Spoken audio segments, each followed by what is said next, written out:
I know you established an exploratory committee in July. What's your time frame on a decision to actually run? Well, I'm weighing the options. I started my efforts last February by going to Washington, New York, and New Hampshire. Spent a week there. And I will make a decision probably within the next several months. The first debates are already scheduled for the Reagan Library the first week in May. So over the next several months, I'm going to be meeting with some of my friends and advisors and try and make a decision whether or not to proceed. I'm testing the waters right now. You want to get into those debates. The people who run those debates probably don't want you to get in. How are you going to solve that problem? Well, if I decide to run, my goal is to get in the presidential debates. And there are 19 that were held last time. Right. We've looked at all 19, and we've looked at the criteria of those individual debates. They're all sponsored by either media organizations or political organizations or Republican groups, and so we're gonna work very hard. I'm a fighter. I had a fight to have a press conference at the Southern Republican Leadership Conference to announce my seriously considering running position back in April, and I prevailed after they had tried to keep me out. So I'm going to use a combination of attorneys, of public relations, and the fair thing to do, and hopefully I can prove myself so they will just invite me and I won't have to fight my way in. Step by step.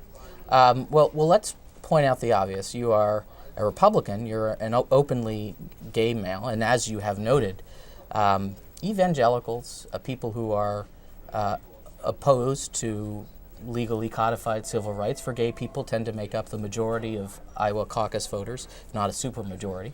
Mm-hmm. What do you say to these people? What are you arguing to them specifically? Why should they take you seriously? Well, I'm looking at it from two different points of view. One is, in Iowa and also New Hampshire, 42% of the registered voters are independent in New Hampshire, 37% in Iowa. And of course, they're eligible to vote in either the caucuses in Iowa or the primaries, certainly in New Hampshire. So I'm actually calling myself an independent Republican. If I do decide to run for president, I'm going to appeal to that market. I'm also, I have a great credo as a Republican. I've been in this business since I was 4 years old. You have. And I've worked for President Reagan as a senior campaign consultant in 80 and 84, and I've worked on supporting President George H.W. Bush. I've worked on actually 9 presidential campaigns, and this would be my 10th. So I have very good Republican credentials.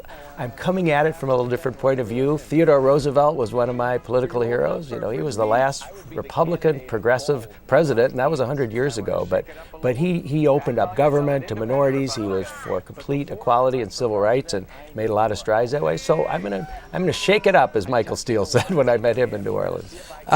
What has been the reaction so far among people that you've met in Iowa and New Hampshire? Are they supportive of you? Do they treat you like a curiosity? How do you convince the press that you're more than just a curiosity, that you're a serious candidate?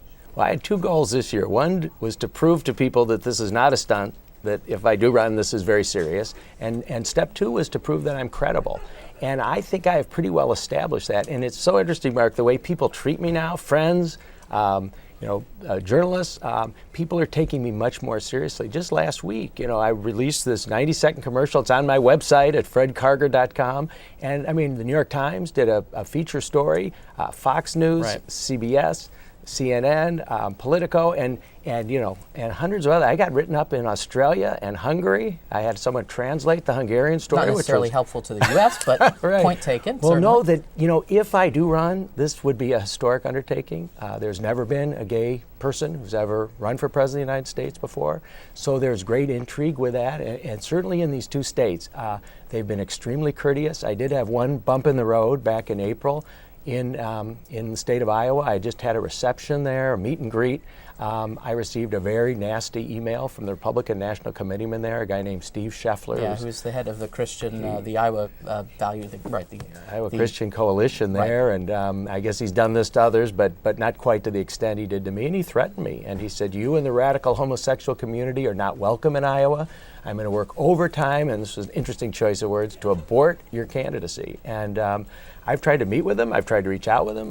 To reach out to him. He's never even met me, but I'd like to.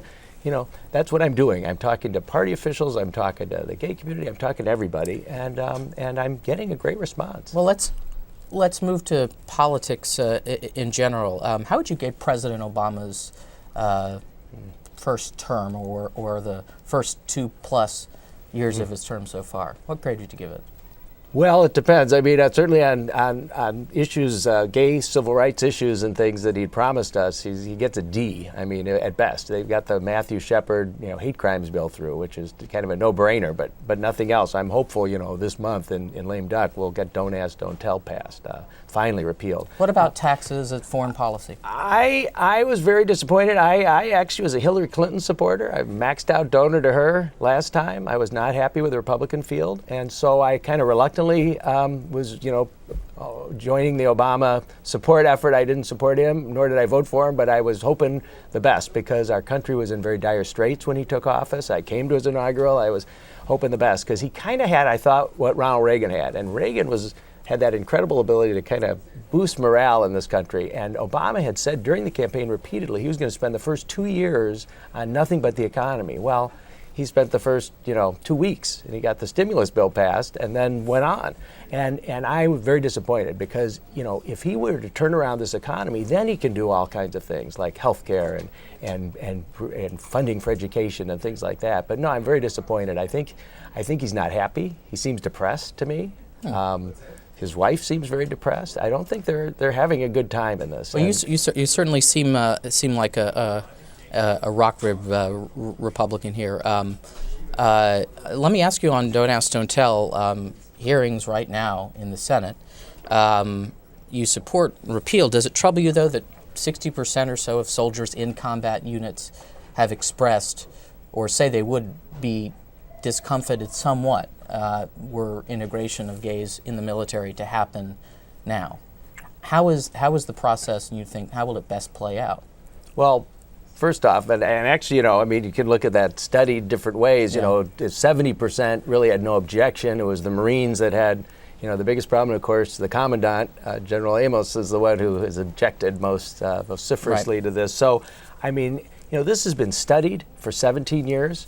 President Clinton tried to end this discriminatory policy, as Harry Truman did. Harry Truman, don't forget, in 1948, with the stroke of the pen by executive order, eliminated segregation in the military. It was the right thing to do, and those numbers from the military were, 4 out of 5 soldiers were against it. Well, now we've got, 7 out of 10 that support it. It's a no-brainer. It teaches children, younger people in this country, discrimination, gay and straight. It's a terrible example to tell people you can't come in the military. The code of conduct requires you to, honesty first. If you do come in, you have to lie about it. It's really a disgrace, and our country should be embarrassed. We will see what happens with that and with your campaign. Say your website once more. Sure, it's Fred Karger or FredWho.com. FredWho.com. Okay.